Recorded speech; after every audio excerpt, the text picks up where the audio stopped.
여호와의 말씀이 또 내게 임하여 이르시되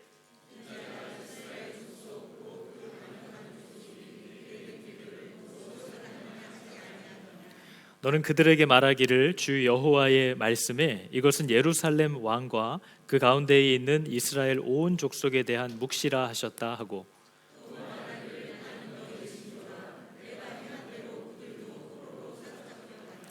무리가 성벽을 뚫고 행장을 그리로 가지고 나가고 그 중에 왕은 어두울 때에 어깨에 행장을 메고 나가며 눈으로 땅을 보지 아니하려고 자기 얼굴을 가리리라 하라.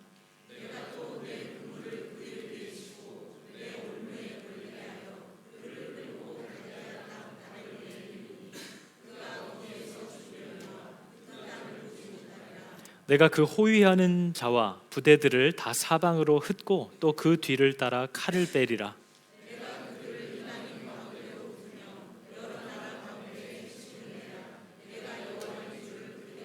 같이 읽겠습니다. 그러나 내가 그중 몇 사람을 남겨 칼과 기근과 전염병에서 벗어나게 하여 그들이 이르는 이방인 가운데에서 자기의 모든 가증한 일을 자백하게 하리니 내가 여호와인 줄을 그들이 알리라. 아멘. 자, 여러분, 오늘 말씀대로 나는 너희를 하나님께로 인도하는 하나님의 마음을 드러내는 표지판이다. 나는 너의 징조라. 이렇게 되어 있습니다. 우리 좌우 옆뒤 앞 사람한테 제가 당신의 표지판이니까 이렇게 저만 믿으십시오. 이렇게 인사하시기 바랍니다. 자, 좌우 뒤로 저만 믿으세요. 이렇게.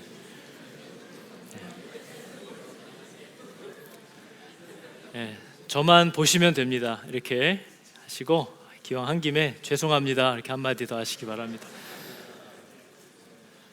자, 여러분, 우리 12장까지인데요. 아직은 믿는 자들을 향한 하나님의 심판과 징계의 내용들이 계속 진행되고 있습니다. 우리가 지난 월요일 8장부터 시작해서 오늘 12장까지 쭉 보니까요, 8장에 하나님께서 이스라엘 사람들이 그래도 우리가 아무리 타락했어도 그래도 성전 안에서 우리가 가장 거룩하다고 자랑하는 곳, 그 예루살렘 성전으로 하나님 에스겔을 데리고 가셔서 그 성전 담장 뒤편, 방 안에 음침한 곳, 곳곳에 숨어 있는 곳들을 싹 실시간으로 에스겔에게 보여주시는데 정말 온갖 역겨운 일들이 그 안에서 다 일어나고 있는 것을 이제 선지자에게 보게 하십니다.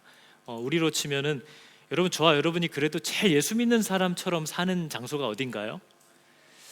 뭐 오늘 주일날 그래도 요 시간대쯤은 조금 낫잖아요, 저희가. 그죠? 표정도, 말도, 단어도, 이렇게 어떤 상황이 벌어졌을 때 대처하는 방법도 최대한 예수 믿는 사람처럼 하려고 그래도 정신이 차려지는 곳 중에 하나가 여기 예배 드리는 곳이잖아요. 그런데 하나님이 보여주시는 것은 그 안에도 온갖 역겹고 추악한 것들이 가득가득 곳곳에 끼어 있는 것을 하나님이 이렇게 보여주고 계시는 거죠. 그러면서 9장으로 가니까 바로 이렇기 때문에 예루살렘이 살육을 당할 것이다 하는 모습들에 대해서 하나님이 이렇게 보여줍니다. 그리고 10장으로 가니까 이제 하나님이 당신의 집인 그 성전을 떠나시겠다 하는 모습이 나타나고요. 11장으로 가면 이 환상의 결말이 어떻게 될 것인지, 그리고 오늘 우리가 읽은 본문 12장은 이제 그런 일들을 다 겪은 사람들 가운데 그래도 살아남은 자들이 이제 기근과 포로로서의 생활을 하게 되고 또 나중에 자신의 죄를 고백할 수 있는 기회를 혹 얻을 수도 있다, 이렇게 하나님이 말씀하시는 내용이거든요. 우리가 에스겔서 8장 1절과 2절의 말씀을 보면 다음과 같이 되어 있습니다. 여섯째 해 여섯째 달 초닷새에 이제 에스겔은 나는 집에 앉아 있고 유다의 장로들은 내 앞에 앉아 있는데, 아직까지는 에스겔에 그래도 들어보려고 하는 마음은 있지만 뭐 귀담아 들을 생각은 없지만요, 그래도 선지자라 하니까 유다의 장로들이 에스겔 앞에 앉아 있는데 그때 갑자기 주 여호와의 권능이 거기서 내게 내렸다는 거죠. 그래서 그분이 누군가 보니까 불같은 형상이 있더라. 내가 전에 그발 강가에서 만난 그분 맞더라. 이제 하면서 얘기가 8장이 시작이 됩니다. 유다 장로들이 앉아서 뭔가 얘기를 하려고 하는데 그때 하나님의 권능이 임하더니 에스겔을 들어다가 이 바벨론 땅에 있는데요, 그 에스겔을 들어다가 예루살렘 곳곳에 구석구석을 보여주면서 아주 가증하고 역겨운 모습들, 하나님이 왜 화가 나셨는지에 대한 것들을 적나라하게 드러내고 있다는 거죠. 여러분, 이게 정말 무서운 얘기거든요. 여러분, 하나님이 외람되지만 저를 갑자기 들어올려서 여러분이 평소 집에서 방에서 뭐 하는지를 구석구석 저에게 이렇게 보여주신다면, 듣기만 해도 끔찍하지만요, 정말 제가 보여주고 싶지 않은 것들이 있잖아요.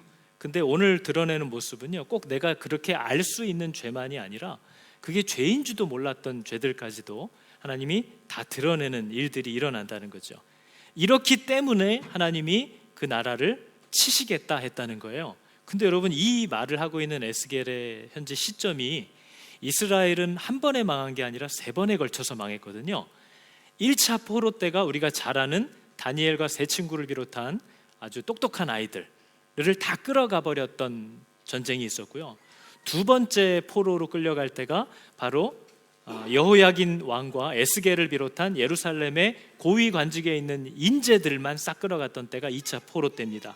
그러니까 이 2번의 포로 생활을 끝낸 게 아니죠. 끌려가 있는데 이제 마지막으로 하나님이 한 번 더 치실 때가 다가오고 있는데, 아직도 이 사람들은 우리가 혼나긴 하지만 하나님의 성전이 여전히 저기 예루살렘에 있고 우리가 완전히 망하지 않았지 않냐, 하나님이 우리를 또 돌아봐 주시고 또 기회를 주시고 할 거다, 이런 안일한 생각에 또 빠져 있었다는 거예요. 근데 바로 곧 다가올 3차 포로 때는 하나님이 경고하신 대로 하나님의 집인 성소가 완전히 폐허가 되고 예루살렘도 사람이 살 수 없는 황무지가 되어버리는, 완전 그 나라를 하나님이 닫아버리시는 일이 일어날 거다 하는 것을 지금 예언하고 있는 중인 겁니다. 아직 오지 않은 완전한 멸망에 대하여 에스겔이 지금 보고 있는 거죠. 그리고 이것을 다시 말하고 있는 때를 우리가 지금 보고 있는 겁니다. 에스겔을 들여다가 보여주는데요, 그들이 그나마 거룩하다고 자랑하는 그 장소가 구석구석 오염되어 있고 정말 역겨운 동기들로 사람들이 뭔가를 하고 있는 것을 하나님이 보여주신다라는 거죠. 에스겔서 8장 6절을 보니까 이렇게 되어 있습니다. 인자야, 이스라엘 족속이 행하는 일을 지금 보느냐? 그들이 여기에서 크게 가증한 일을 행하여, 여기 하나님의 집이라는 곳에서 크게 가증한 일을 행하여 나로 하여금 내 집을 멀리 떠나게 하느니라. 너는 다시 다른 큰 가증한 일을 보리라 하시더라. 이렇게 얘기합니다. 여러분, 오늘날 저와 여러분의 일상생활을 돌아보시면 우리의 삶은 우리의 부르심에 맞게 그 하나님의 거룩함을 따라 그분의 말씀과 법대로 살려고 하는 경주가 여전히 치열하게 이루어지고 있는지, 아니면 정말 역겹고 가증한 하나님의 법을 떠난 세상의 방법들을 그대로 누리고 살아가고 있는지를 돌아본다면 사실 큰 차이가 없는 때를 우리가 살아갑니다.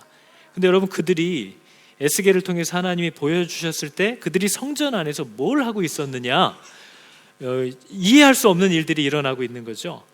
제단문, 하나님의 성전으로 가는 제단문 북쪽 입구에다가 우상을 번듯이 세워놨습니다.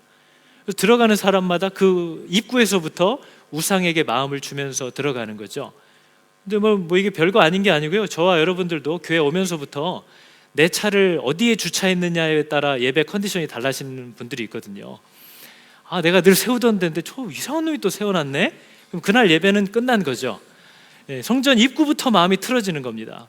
교회에 들어올 때 어떤 사람의 얼굴을 처음 마주쳤는가, 그거에 또 이미 마음에 예배드릴 문을 닫아버리는 일들도 흔히 일어나는 일이에요. 우리는 교회 들어올 때부터, 입구에서부터 우리의 마음이 하나님께 집중되지 못하고 빠져버리는 일들이 생겨요. 여러분도 아시겠지만 저희들이 앉는 자리가 거의 정해져 있습니다. 제가 누가 앉았는지를 그 자리를 보면 알 수 있을 정도로, 그죠? 그 자리에 누가 앉아 있으면 굉장히 마음이 어려워지죠. 내가 2년 동안 기도로 쌓아놓은 곳인데 어디 엉덩이를 비비고 앉아 있나, 막 이런 분노가 일어나는 거죠. 공든탑이 무너졌다, 막 이런, 그죠? 이런 우상들을 우리가 교회에서 곳곳에서 세워둡니다. 이것도 우상이에요. 저기가 좋은데, 저기에서 기도해야 잘 되는데 왜 나는 저 목장이지? 그런 건 역시도 다 우상입니다. 나는 저게 아니면은 안 되는데, 저거였으면 좋겠는데, 그래서 그게 아니면 예배 드릴 마음 자체가 흔들려져 버리는 그런 일들이 우리 안에 굉장히 많다는 거죠. 근데 여러분, 들어가서 보니까 70인의 장로라고 하는 사람들이 담 뒤편과 어두운 방 안에서 은밀하게 향로를 피워서 자기들의 의지하는 우상들에게 이렇게 숭배하고 있는 모습을 하나님이 보여줍니다. 심지어는 제사장이라고 하는 사람들이 태양을 바라보면서 숭배하고 있다는 거예요. 근데 여러분, 태양을 바라보기 위해서는 정확하게 하나님의 지성소를 향해서 등을 돌려야 됩니다. 하나님으로부터 완전히 등을 돌리고 태양에게 숭배한다고 고개를 숙일 때 하나님을 향하여 엉덩이를 치켜드는 거죠. 근데 그러한 일들을 이 예루살렘 성전 안에서 버젓이 하고 있다는 거예요. 근데 여러분, 8장에 보시면 그런 우상 숭배를 하는 자들의 마음 가운데 이런 생각들이 가득하다라는 것을 얘기합니다. 그들이 왜 우상을 섬기는지에 대해서 그들은 이렇게 얘기하거든요. 말씀엔 없습니다. 하나님이 우리를 돌보지 않고 있기 때문에 나는 이렇게 할 수밖에 없어 라는 생각을 마음속에 가득 갖고 있다는 거예요. 내가 계속 부탁했잖아요. 하나님 부탁했는데 안 들어주시니까 뭐 다른 방법이 없는 거예요. 나는 이렇게 할 수밖에 없는 거예요. 이게 다 누구 탓이에요? 하나님 탓이에요. 나는 얘기했어요. 이렇게 해달라고. 당신이 안 했잖아요. 뭐 어쩔 수 없는 거지 뭐. 내 말을 들어줄 수 있는, 내 뜻을 이룰 수 있는 길을 나는 찾을 수밖에 없어요. 그게 성경이 얘기하는 우상 숭배라는 겁니다. 그죠? 여러분, 골로새서 3장 5절 6절을 보니까요, 이렇게 되어 있습니다. 바울이 한 얘기인데, 그러므로 땅에 있는 지체를 죽이라. 우리의 본성을 얘기하는 거죠. 곧 음란과 부정과 사욕과 정욕과 탐심이니, 탐심은 뭐냐? 뭐라고 하죠? 탐심은 우상 숭배래요. 이것들로 말미암아 하나님의 진노가 임한대요. 여러분, 탐심이 뭐냐면요, 내가 간절히 바라는 게 있거든요. 내가 너무나 원하는 게 있어요. 여러분, 바벨론에 있는 우상들은 대부분, 여러분, 우상들은 다 똑같습니다. 우상들의 목적은 뭐냐면요, 내가 바라는 풍요나 안정감이나 부요함, 마음의 평안, 이런 것들을 위해서 비는 대상들이에요. 우리는 다 바라는 게 있거든요. 여러분, 우리가 바라는 게 나쁜 건 아니에요. 저도 저희 집에 금전적인 어느 정도의 안정을 원합니다. 재정적인 안정을 원해요.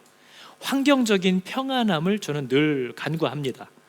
저는 저희 자녀들의 건강을 원하고요, 저희 자녀들이 자라가면서 안전할 수 있기를 정말 원합니다. 이건 뭐 죄라고 할 수 없죠. 그리고 여러분, 저는 이 땅을 살면서 마음 평안함을 누리면서 살고 싶어요. 이게 뭐 잘못이라고 할 수 없잖아요.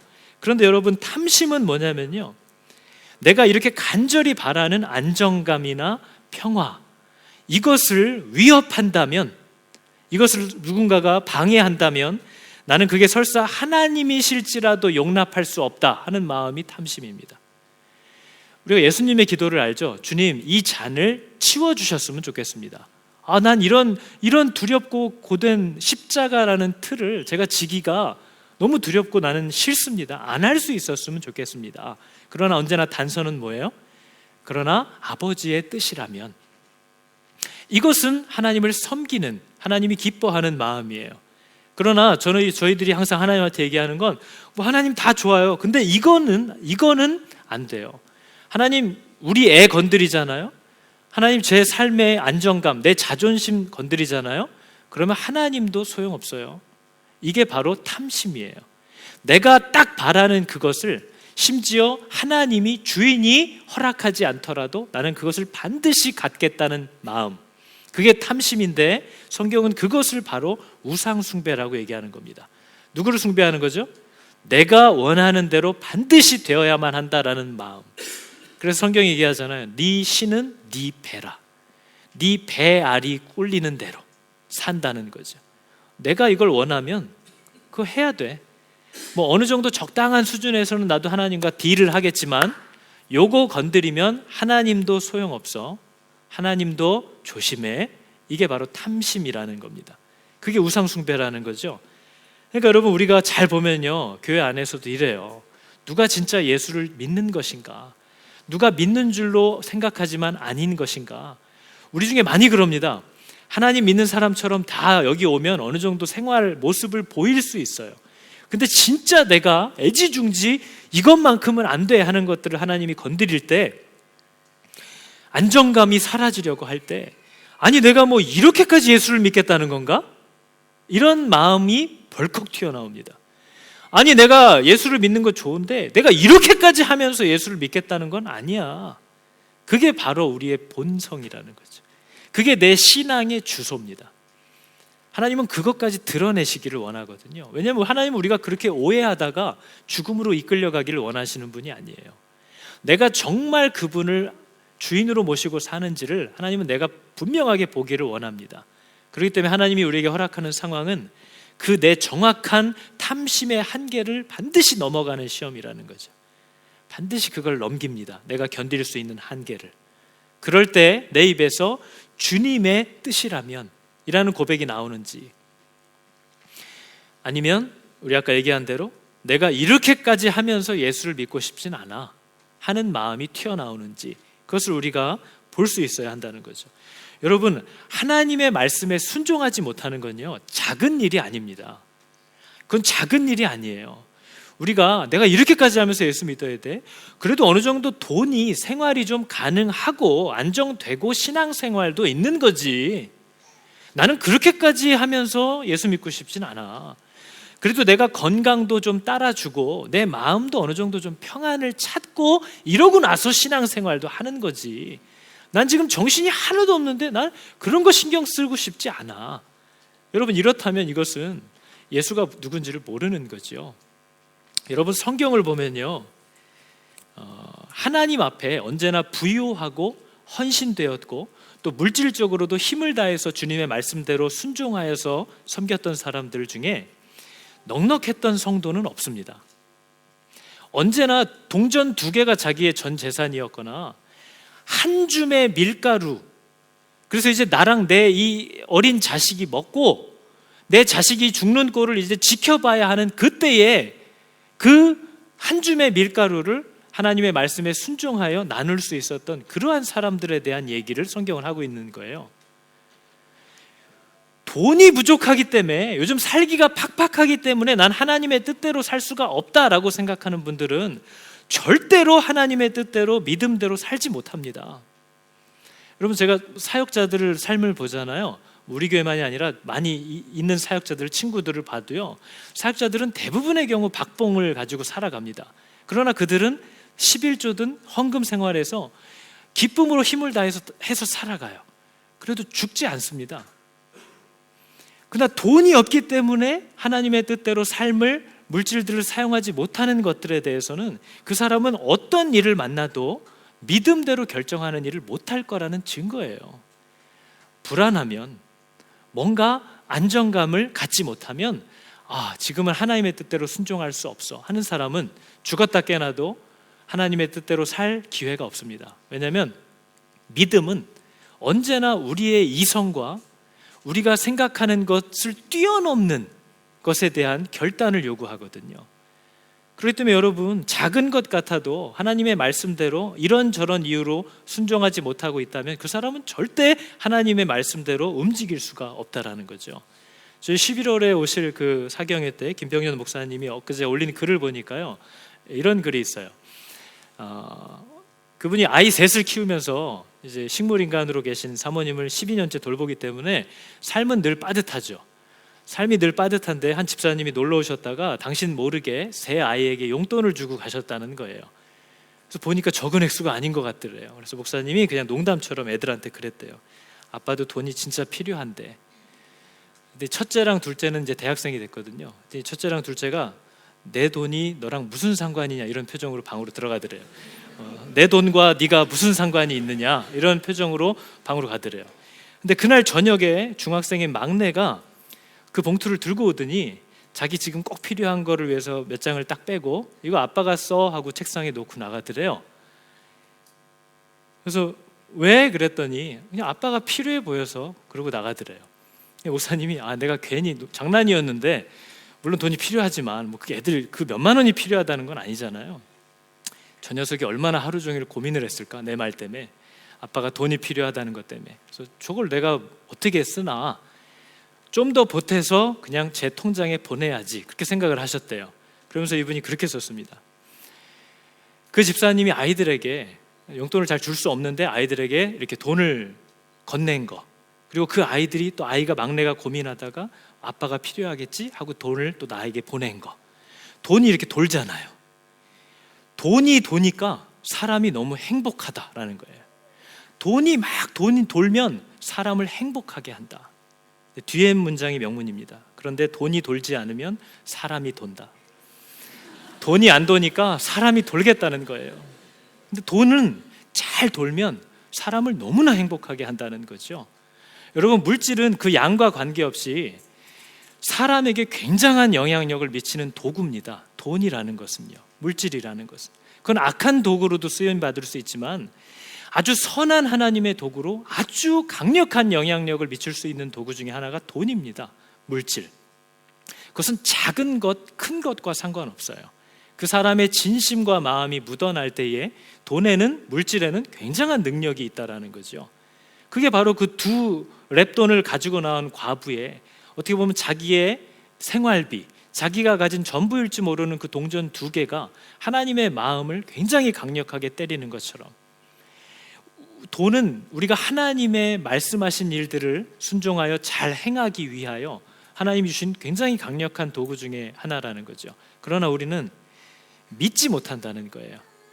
믿음대로 그것을 사용할 의지도, 용기도, 믿음도 저와 여러분에게 없다라는 거죠. 너무나 중요한 일입니다. 환경이, 상황이 요즘 제가 너무 복잡해요.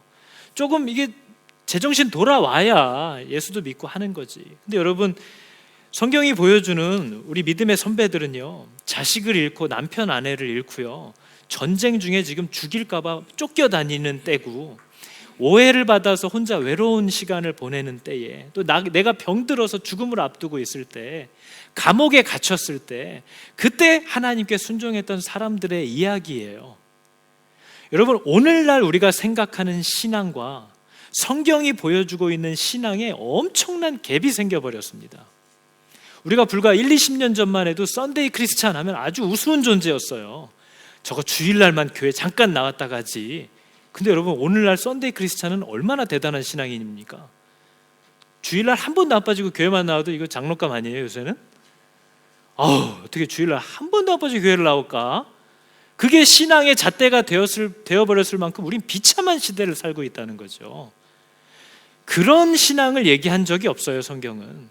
우리는 내 신앙의 깊이가 이렇게 얇아지니까 이제는 하나님이 얘기하셨던 신앙이라는 그 깊이를 이렇게 얄팍하게 만들어버려요.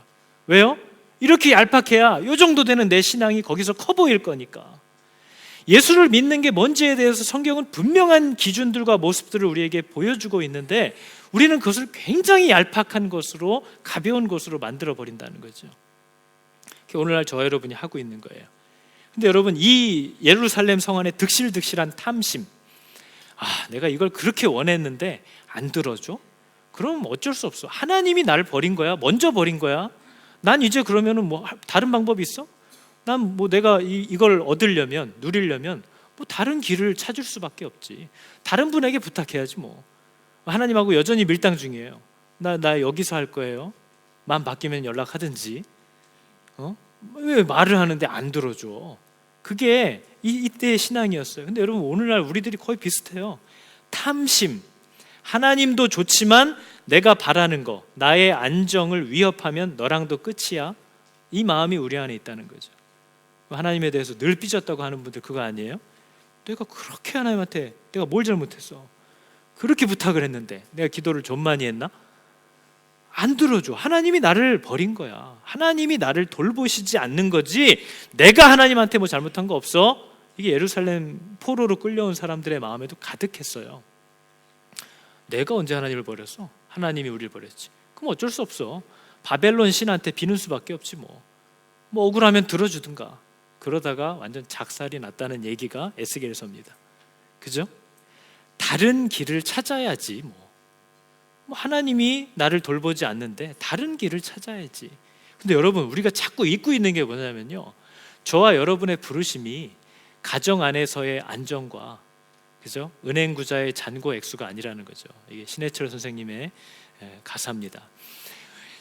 은행구자의 잔고, 그죠? 가정 안에서의 평안, 직장에서의 어떤 안정감, 그게 저와 여러분이 존재하는, 하나님이 우리를 부르신 부르심의 내용과 목적이 전혀 아니라는 거죠.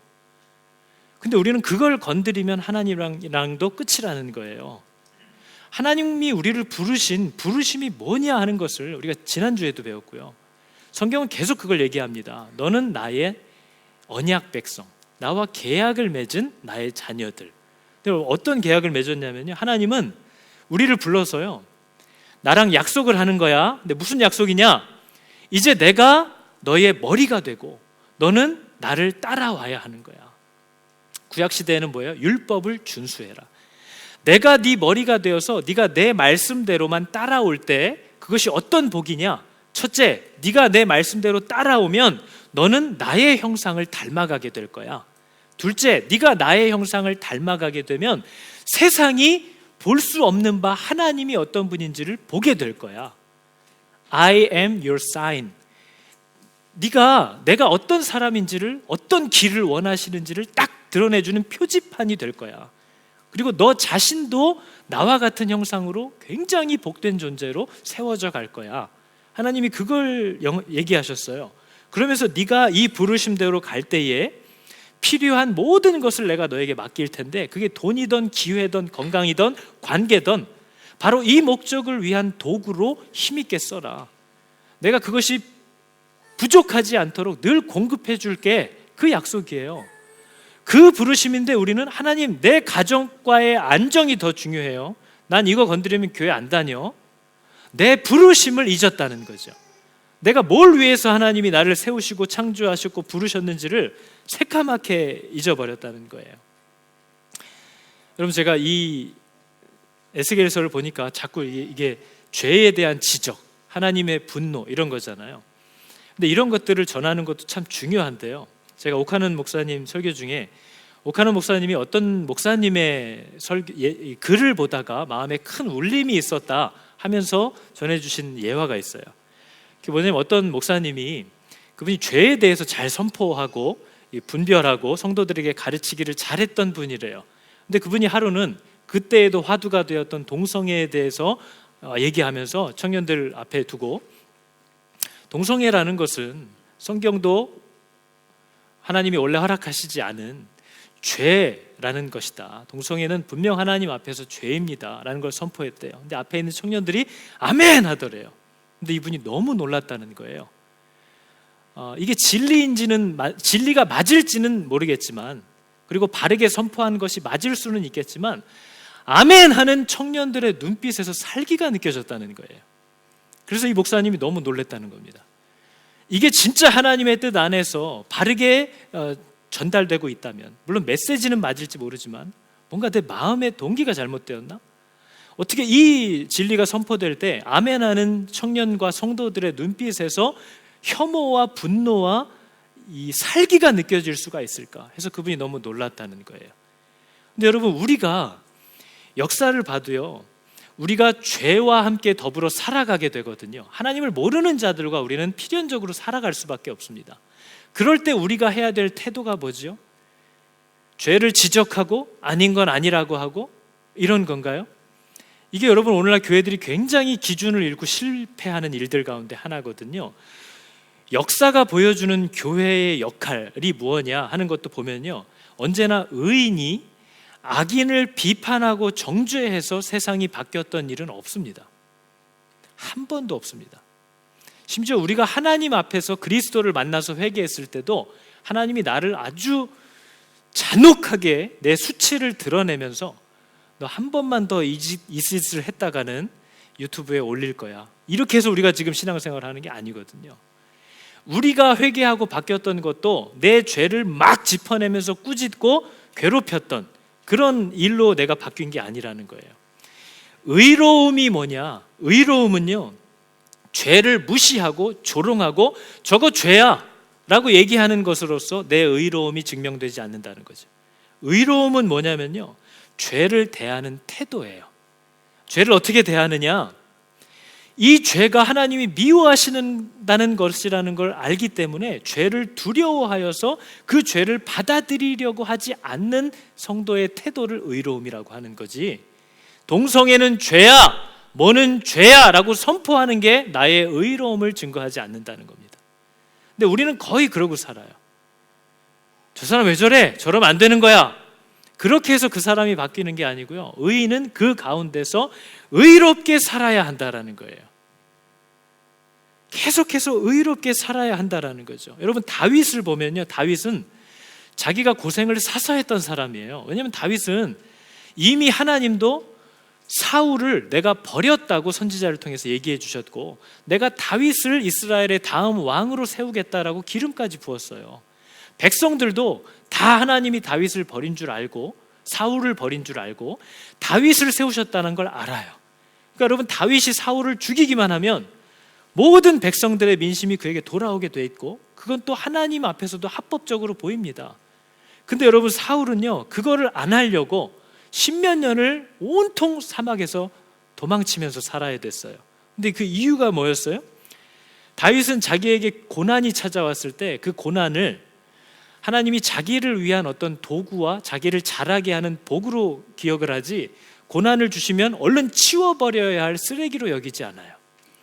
하나님이 왕을 세우셨으면, 사울을 세우셨으면 세우신 분이 친히 그 사람을 내려주시기를 원합니다 하고, 하나님의 방법대로 끝까지 사울을 왕으로 대하면서 그가 순종했다는 거죠. 그게 하나님이 다윗에게 너무 귀하게 봤던 바예요.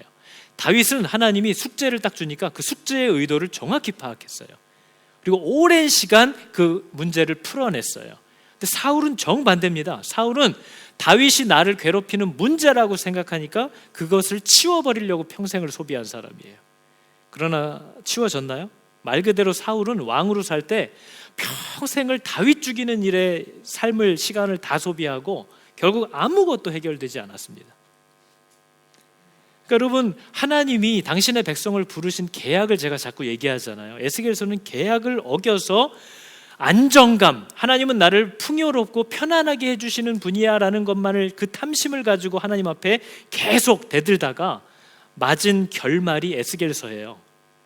그렇기 때문에 여러분, 우리가 성경을 보면 하나님은요, 이스라엘 백성을 처음부터 부를 때 가나안 땅을 이렇게 주시는데요, 가나안은 그 지리적으로 위치부터가 메소포타미아나 애굽같이 강대국들 사이를 연결하는 통로예요. 길바닥이에요. 거기는 언제나 밟고 지나가고 시달리게 돼 있는 곳이에요. 거기에 하나님이 당신의 백성들을 딱 두시고 이 약속을 하셨거든요. 너 나랑 약속하는 거야. 이 가나안에 들어가면 절대로 보여지는 것에 흔들리거나 무서워하지 말고 말씀대로만 살아야 한다. 약속? 예, 약속. 그게 신명기입니다. 내가 약속한 땅에 들어가면 어떤 일이 일어나도 무서워하지 말고 끝까지 말씀대로만 살아라. 끝까지 내가 말씀한 대로만 반응하다가 죽을 것 같으면 죽어라. 그거였어요. 그 계약을 맺은 거예요, 여러분. 그 앞서서 복은 이미 다 받아놨고요. 영원한 생명, 하나님과의 관계의 회복 다 받았어요. 그리고 이 약속 하나를 이 땅에서 지켜달라. 그러니까 여러분, 구약의 법도 신약의 생명의 성령의 법도 우리에게 요구하는 건 하나님의 말씀대로 아름다운 향기를 풍기면서 그것을 이해하지 못하는 세상 가운데 끝까지 살아라. 그래서 예수님이 뭐라고 그랬어요? 겉옷을 달라고 하면 속옷을 주고, 오리를 끌고 가려고 그러면 심리를 따라가지고, 왼쪽을 때리면 오른쪽을 갖다 대주고, 저놈이 너한테 원수짓을 하면 너는 원수를 사랑해주고. 이게 무슨 얘기인지 모르시겠어요? 너는 하나님의 아름다움을 끝까지 드러내라. 그들이 볼 수 있도록, 그들의 마음이 감동될 수 있도록. 여러분, 감동은요, 느끼게, 감지하게 하다, 그리고 그 마음을 움직이게 하다, 동이라는 뜻이에요. 우리는 사람의 마음을 움직일 수 없어요. 우리는 사람의 마음에 이게 하나님의 생각과 마음과 아름다움입니다라는 것을 감지하게 해줄 수 있어요, 우리의 삶으로. 그럼 하나님이, 성령께서 그 감동된 마음들을 이제 동하게 해주시는 거죠. 그게 성령과 우리가 함께 하는 일입니다. 그렇기 때문에 우리는 어떤 일을 만나도 치우치지 않고 흔들리지 않고 끝까지 말씀대로만 살아가야 한다라는 거죠. 이게 여러분, 저와 여러분이 하나님과 맺은 약속입니다. 근데 우리의 가정의 안정이 깨지려고 그러면 우리는 하나님과의 관계 끝. 이 안정을 지켜줄 다른 거 없나? 이러고 오늘날도 여전히 살죠. 돈에 쪼들리면 하나님과의 관계 끝. 어디 좀 돈 좀 나 벌어다 줄 거 없나? 그 방법이 하나님과 맞지 않는 방법이라도, 하나님, 그러면 하나님 방법대로 할 테니까 돈 좀 벌게 해주세요. 안 벌리네요? 그러면 그 방법 끝. 이제 세상의 방법대로 버려야지 뭐. 내가 하나님 버렸나? 하나님이 날 버렸지? 뭐 이럴 수밖에 없는 거야. 그러고 산다는 거예요. 여러분, 예전에도 한번 나눴는데요. 성도들이 믿지 않는 사람들과 어떻게 어울려서 살아야 하냐면요, 네덜란드에 아주 좋은 마을이 있습니다. 혹시 이민 원하시는 분들은 알아보셔도 돼요. 네덜란드에 어떤 마을이 있냐면, 그 마을에 있는 모든 레스토랑, 커피숍, 슈퍼마켓 같은 곳에 가면 거기 있는 물건들은 다 무료예요. 누구나 다 가서 먹을 수 있어요. 단 치매에 걸려야 들어갈 수 있습니다. 치매 환자들을 돌보는 시설이거든요. 호그백이라는 마을이에요.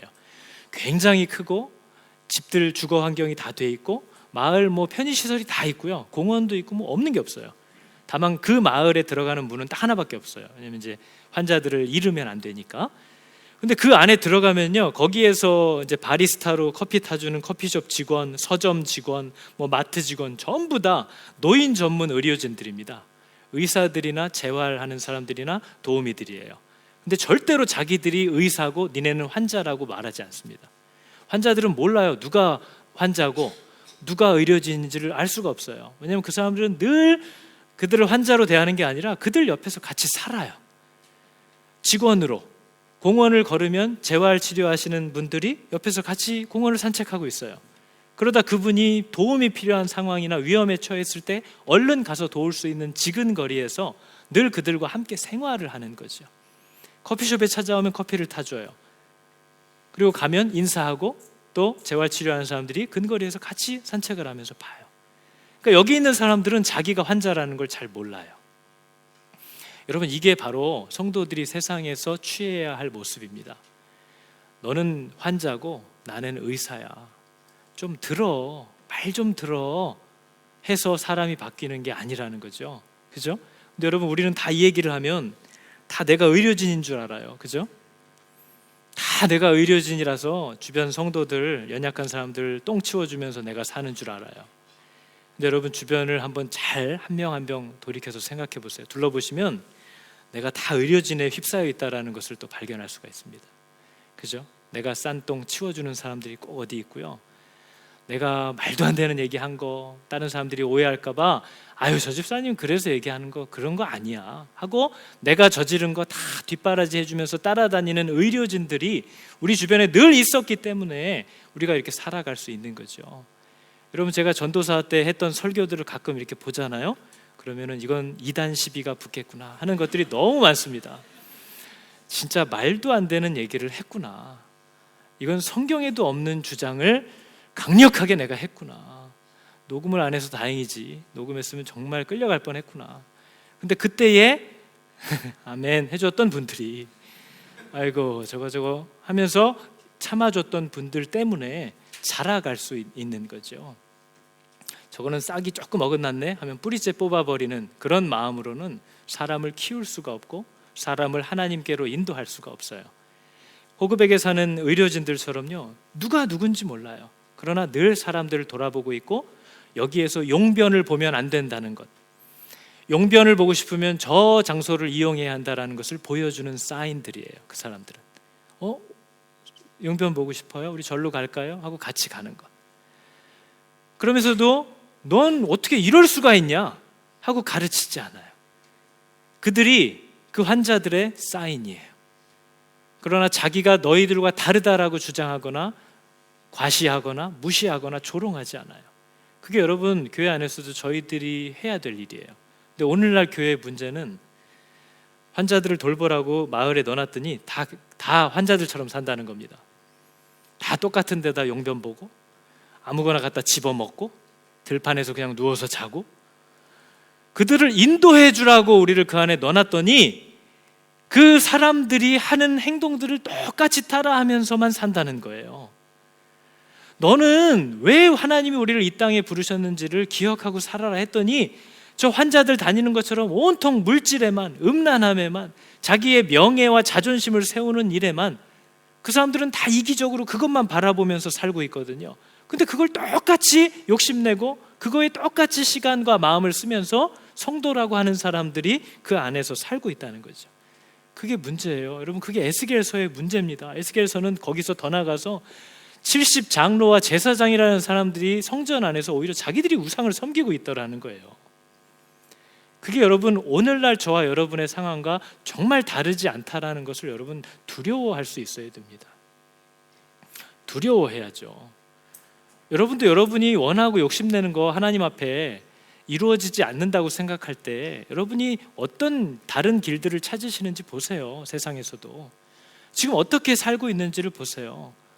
여러분이 하나님의 나라와 그리스도의 다시 오심과 이런 걸 준비하면서 사시는지 온통 가족들의 안정과 이것도 하나님 건드리면 하나님도 끝이야 하는 마음으로 살고 계시진 않은지, 하나님 지금은 돈이 부족하고 상황이 좀 그렇고 마음이 때가 아니라서 순종하기가 어려워요 하고 사시는 분이라면 평안할 일은 앞으로도 없을 거라는 거예요. 여러분이 하고 싶은 거 다 하고도 하나님께 좀 집어드릴 수 있을 만큼 넉넉한 때는 절대 돌아오지 않을 것이라는 거죠. 여러분의 마음이 좀 안정이 돼서 이제는 좀 주님을 바라볼까 하는 때는 죽었다 깨나도 오지 않으실 거예요. 그게 늘 하나님이 우리에게 외쳤던 내용들입니다. 그러나 듣지 않는다는 거죠. 그리고 여러분 12장의 뒤편을 보시면 그 듣고 있던 제사장들이나 유다인들이 그런 얘기를 합니다. 속담으로 만들었어요. 하나님의 말씀이 참 더디게 임하는 것 같아. 하나님의 말씀은 늘 이루어지지 않는 것 같아. 그래서 하나님이 에스겔에게 이렇게 얘기하죠. 그들에게 그 속담을 다시는 쓸 수 없도록 내가 해주겠다고 전해라. 하나님의 말씀이 깜짝 놀랄 만큼 즉시 너에게 임한다는 것을 기억해라. 여러분, 우리가 이렇게 말씀만 듣고 끝날 게 아니고요, 여러분이 하나님의 방법에서 벗어나 버린 일들, 하나님과 맺은 계약을 지키지 않고 살아가고 있는 모든 일들이 바로 이 결과를 맞게 될 거라는 것을 두려움으로 여러분 받으실 수 있기를 축복합니다. 우리가 오늘 할 찬양인데요, 여러분 우리가 부르심에 맞게 하나님이 우리에게 돈을 주셨으면 그 돈으로 하나님을 영화롭게 하고 사람들을 위로하고 사람들을 행복하게 해주는 일에 그 도구를 사용하실 수 있기를 바랍니다. 넉넉합니다. 여러분, 하나님은 우리에게 맡기신 일을 넉넉하게 할 수 있을 만큼 공급하시는 분입니다. 믿지 못하면 하지 못하죠. 어떤 만남을 만나든지, 여러분 잠깐 만나는 사소한 만남도요, 여러분의 목적은 내가 어떻게 하면 오늘 이 사람과 잠깐 만나는데 이 만남을 복되게 할까? 어떻게 하면 이 시간에 저 사람을 위로하고 세워줄 수 있을까? 어떻게 하면 저 사람의 마음에 있는 미움을 가라앉혀주고 그 사람을 사랑하게 도와줄 수 있을까? 어떻게 하면 어떤 두려움과 절박함 속에서도 끝까지 하나님의 말씀의 법을 따라서 살 수 있도록 내가 저 사람을 도울 수 있을까? 이것을 신경 쓰라는 거예요. 여러분, 찬양이 우리 다 아는 찬송가입니다. 갈 길을 밝히 보이시니. 에스겔서를 보면서 그게 느껴지는 거예요. 하나님이 저와 여러분에게 내가 너한테 이 길로 가라고 했잖아. 갈 길을 진짜 밝히 보여주셨어요. 뭐 대단한 것을 우리에게 요구하시는 것도 아니었어요. 제가 아까 지나갔던 말씀 중에 하나인데 미가서 6장 8절을 볼까요? 이렇게 돼 있습니다. 사람아, 주께서 선한 것이 무엇인지를 내게 보이셨다. 어떤 것이 옳은 것이냐, right한 것이냐를 너에게 이미 보이셨다. 뭐냐? 여호와께서 내게 구하시는 것 뭐야? 오직 공의를 행하며 하나님의 말씀에 순종하여 살고 인자를, 사람을 사랑하며 겸손히 너의 하나님과 함께 행하는 것이 아니냐. 그게 내가 너한테 뭘 요구하냐고? 내가 보여주지 않았냐? 하나님을 사랑하고 사람을 사랑하고 나와 늘 같이 겸손히가 왜 붙었을까요? 네 생각만 주장하지 말고 내 말에 귀 기울이면서 나와 동행하는 거, 함께 사는 거, 그게 내가 너의 인생들에게 원하는 게 아니냐. 그리고 우리가 지난주에 나눴던 에녹이 바로 그 삶을 정확히 살아냈던 사람이 아니냐 얘기하는 거죠. 갈 길을 밝히 보이시니 주 앞에 빨리 나갑시다. 지체치 말고 나갑시다. 돌아오라고, 나와 맺은 계약이 이렇다고 얘기를 하고 보여주는데, 하나님 그거는 불안해서 어떻게 그렇게 해요? 그렇게 손해보면서 어떻게 해요? 그럼 나 못 먹고 살아요. 나 그렇게 해서는 자존심 상해서 내가 어떻게 살아요? 그러지 말고 속속히 나가세요. 구주를 믿기 지체 말고 속속히 나가세요. 우리 찬양 같이 할 텐데요, 하나님이 오늘도 여러분과 저에게 길을 분명히 밝히 보여주십니다. 돌이켜 따라가길 바랍니다. 갈 길을 밝히 보이시니 주 앞에 빨리 나갑시다. 우리를 찾는 구주 예수 오노라 하시. 죄악 벗은 우리 영혼은 죄악 벗은 우리 영혼은 기뻐 뛰며 주를 보겠네. 하늘에 계신 주 예수를 영원히 우리 더 빠르게 힘있게 찬양할까? 갈 길을 밝히 갈 길을 밝히 보이시니 주 앞에 빨리 나갑시다. 우리를 찾는 구주 예수 오노라 하시네. 죄악 벗은 우리 영혼은 죄악 벗은 우리 영혼은 기뻐 뛰며 주를 보겠네. 하늘에 계신 주 예수를 영원히 섬기리. 우리를 오라 하시는 말 기쁘게 듣고 즐겨 하세. 구주를 믿기 지체 말고 속속히 나가. 죄악 벗은 우리 영혼은 죄악 벗은 우리 영혼은 기뻐 뛰며 주를 보겠네. 하늘에 계신 주 예수를 영원히 주 오늘 여기 계시오니 주 오늘 여기 계시오니 다 와서 주의 말씀 듣세. 듣기도 하며 생각하니 참이 치시로다. 죄악 벗은 우리 영혼은 기뻐 뛰며 주를 보겠네. 하늘에 계신 주 예수를 영원히 섬기리. 죄악 벗은 우리 영혼은 기뻐 뛰며 주를 보겠네. 하늘에 계신 주 예수를 영원히 섬기리. 내게 강 같은 평화 내게 강 같은 평화 내게 강 같은 평화 넘치네. 내게 강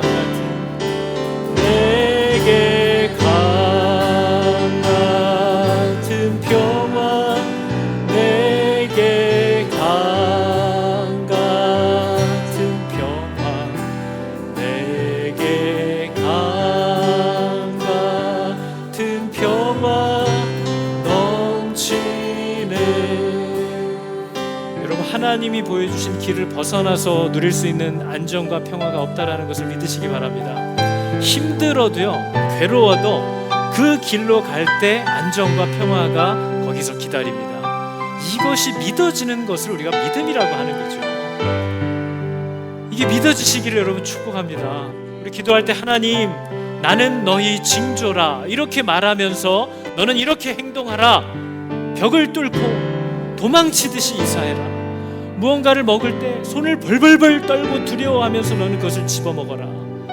이러한 날이 너희에게 닥칠 것이다 하는 것을 내가 보여주는 너는 나의 사인이라. 여러분, 그런 삶들을 사시기를 바랍니다. 남들은 다 이렇게 하면 좋아 하더라도 그렇게 하다 큰일 나 하고 두려워하는 모습.